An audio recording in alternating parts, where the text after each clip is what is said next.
Buenas tardes. Un par de aclaratorias. Estábamos hablando de inteligencia emocional. Yo soy filósofo, yo no debo tener inteligencia emocional, pero yo la tengo, entonces Leo, que es la inteligencia racional, me puso esto acá porque yo cuando me emociono me olvido del micrófono, pues y me provoca es pegarle a ustedes con el micrófono y no hablar a través de él. Así que esto en consideración. Lo otro es, esto es un congreso. Y un congreso es una congregación de gente que trae diferentes proposiciones. Es decir, en forma alguna uno pretende hacer una presentación homogénea, sino hacer una presentación en la que converja la diversidad. Y yo creo que así lo hemos hecho. Yo voy a hacer una exposición muy resumida, por supuesto, de lo que es la pedagogía 1, ¿no? Por supuesto, yo no voy a seguir ese guión porque es muy largo y yo voy a hablar por un lado y ustedes van a leer por otro. Vamos a ver si podemos hacer eso de manera de poder agotar los componentes que aquí están resumidos de lo que es la pedagogía 1. Fíjense, entendemos que la propuesta nuestra no atiende tanto a la información, sino a la formación. Es decir, la pedagogía tradicional es una pedagogía informativa, en la cual se atiborra al estudiante de información.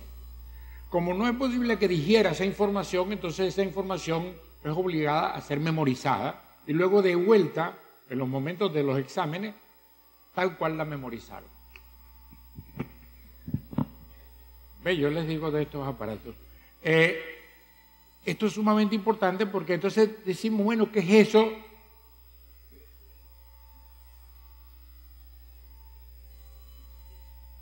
¿Qué es eso de formación? Es básicamente el establecimiento en la persona de valores y competencias. Los valores son grandes referentes, son instancias de fe de las personas y de las sociedades y que les sirven para tomar decisiones. Es decir, los valores se parecen a esas líneas blancas que hay en las calles, en las carreteras, que le indican a uno por dónde ir. Si uno transgrede eso, si rompe las líneas, pues sencillamente se va por el barranco o choca con otro carro. Uno tiene que mantenerse dentro de esas dos líneas de referencia que son como los valores. Ahora nosotros privilegiamos en la pedagogía 1, privilegiamos... ¿Se fue?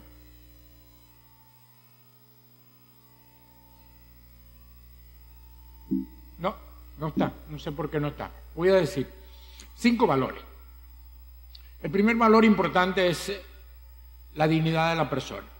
Es decir, nos importa muchísimo la dignidad de la persona que se manifiesta como respeto, como reconocimiento.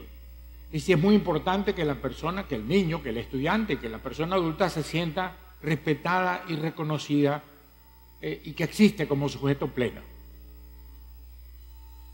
El segundo valor que se deriva de esto y que se ejerce a través de eso es la participación. No sé por qué me falta una lámina. La participación, o sea, la dignidad se verifica participando. Luego es fundamental que una clase pase a ser ambiente de aprendizaje porque hay participación. Ahora, la participación habitualmente se da como una concesión. En una cultura que no está acostumbrada a participar, es muy raro que alguien participe si no es presionado para que lo haga, que a veces llaman eso motivación. Nosotros lo llamamos problematización, es decir, hay que problematizar al estudiante para que participe, hay que llevarlo a que participe presionándolo por una problematización, que hay que planteársela con unos recursos pedagógicos adecuados que voy a explicar un poquito más adelante. La solidaridad, es decir, el cultivo de los grupos, del trabajo en el grupo, supone entender a la persona como necesariamente social. Y esa sociedad se verifica en un ambiente de aprendizaje como grupo.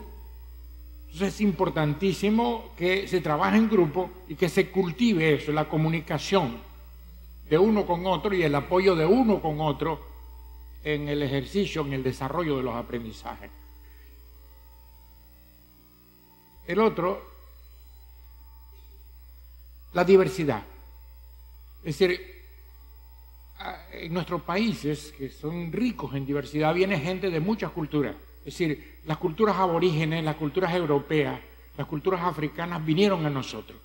Y entonces nuestras aulas están llenas de esa belleza, de ese ramillete de diversidad, que hace que la gente sea diferente, hable diferente, se comporte diferente, pero además que aprenda a vivir y a producir y a aprender en grupo. Entonces, la solidaridad se manifiesta, la diversidad se manifiesta consiguientemente a la solidaridad y cultivamos la diversidad.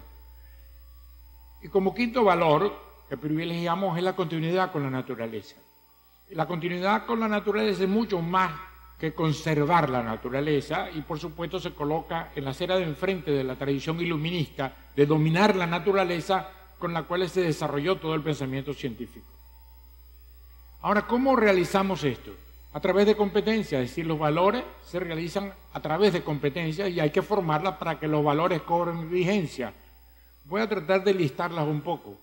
Verbalizar oralmente o por escrito, es decir, escribir no es otra cosa que poner por escrito los estados interiores, que es muy diferente a la caligrafía, que es la que tradicionalmente se hace. Comunicarse por escrito, oralmente y por escrito en inglés. Argumentar. Es decir, en el trabajo en grupo se aprende a argumentar y a defender las propias posiciones. Decidir con base a un consenso, es decir, el trabajo en grupo obliga a una deliberación y que se llegue a una conclusión o a un estado más avanzado de lo discutido por consenso o a veces por disenso. Leer texto en diferentes géneros y investigar y preparar una presentación. Eso lo estamos haciendo extraordinariamente bien con el apoyo digital. Es decir, la información que ahora no viene por la vía del maestro, sino que viene por internet o por las fuentes digitales, le permite al niño buscar la información necesaria para la cual estuvo problematizado y transformar esas informaciones en aprendizaje. Repito esto porque es sumamente importante. Muchas veces con el valor dominante de la transmisión se entiende que simplemente con informar ya se está aprendiendo. Y no es así. El aprendizaje es la confluencia de la necesidad de la información con la información, en virtud de lo cual eso se transforma en aprendizaje, en conocimiento y en creación.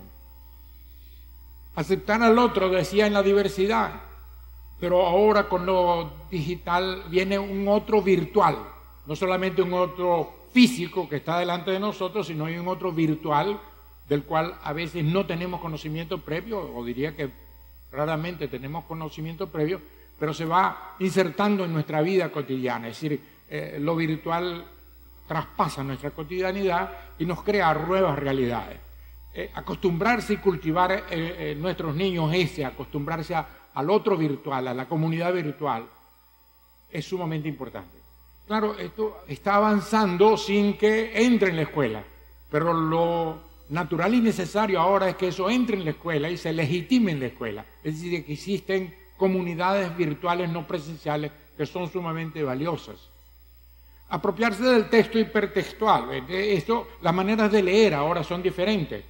Es decir, uno no lee linealmente ni lee en un solo libro, sino que está saltando de un texto a otro con un producto poético fabuloso, como lo hacían los poetas surrealistas de los años 20 del siglo pasado, en el cual la resultante significativa de un poema no era el curso secuencial del propio poema. Es decir, el poema terminaba construyéndolo uno y no estaba allí. Eso lo hizo el surrealismo hace casi 100 años.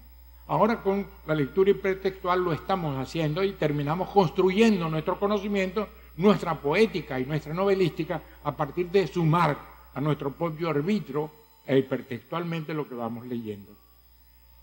Aprendizaje del lenguaje multimediático, que a lo hipertextual se le agrega la posibilidad, la potencia de componer en un texto comunicativo muchos recursos de comunicación de una vez, sonidos, imágenes, recuerdos y pronto van a venir los olores y los sabores nos van a venir por las computadoras.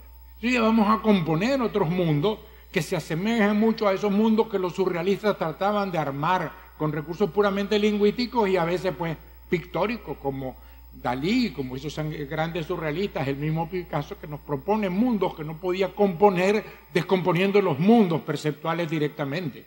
Se armaban otros mundos. Ahora lo podemos hacer con gran facilidad.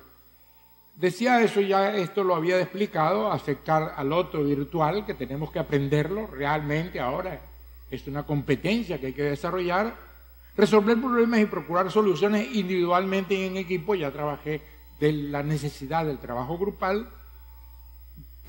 Investigar, este aparato cambia solo, yo no lo he tocado. Investigar en ambiente buscando informaciones, ya lo decía antes, es decir, la problematización, que es el eje pedagógico central nuestro, es llevar al estudiante a una situación de intriga, problematizarse, es decir, necesitar información para salir de ese problema. Entonces él sale a buscar la información y ahora la puede buscar, no va a esperar que el maestro se la dé, sino que él sale a buscar la información. Ese contacto de la necesidad de información con la información se combina para producir el aprendizaje. Estos últimos, me voy a tomar 5 segundos, es sumamente importante para nosotros que en el aula esté la expresión artística, la expresión de todas las artes, de las artes separadas y conjuntas en este melange que nos da la multimediático. Es decir, es necesario cultivar regularmente las artes. Otro, apropiarse y comprender el sentido histórico de la sociedad. Vean que es un poco diferente el sentido histórico de la sociedad de aprender historia. La historia se aprende para rendirle culto a los héroes, a las banderas o a los símbolos, cosa que es necesaria. Pero eso es poco. Es mucho más importante entender que la sociedad decurre, que la sociedad deviene, que la sociedad cambia y que eso es inherente a la condición humana. Y por último, definir y prever eventos con la ayuda de la matemática, es decir, ¿para qué nos sirve la matemática? Para definir eventos y para prever su advenimiento. Y este otro, desenvolver, desarrollar y disfrutar la capacidad de expresión artística para comunicar un grupo de proposiciones y creaciones. Apropiarse y comprender de ya. Ajá, este es el último. Percibir. Vean esto, porque ayer lo cité. ¿Por qué tenemos que redefinir el concepto de educación física? Es decir, no llamar más a eso porque pareciera que el cuerpo existe más allá de la integridad humana. Y no, es decir, entendemos que somos un cuerpo integral y que no es una educación física, sino educación del ser humano, que supone lo físico, por supuesto, el deporte, el ejercicio y todas esas cosas. Muchas gracias.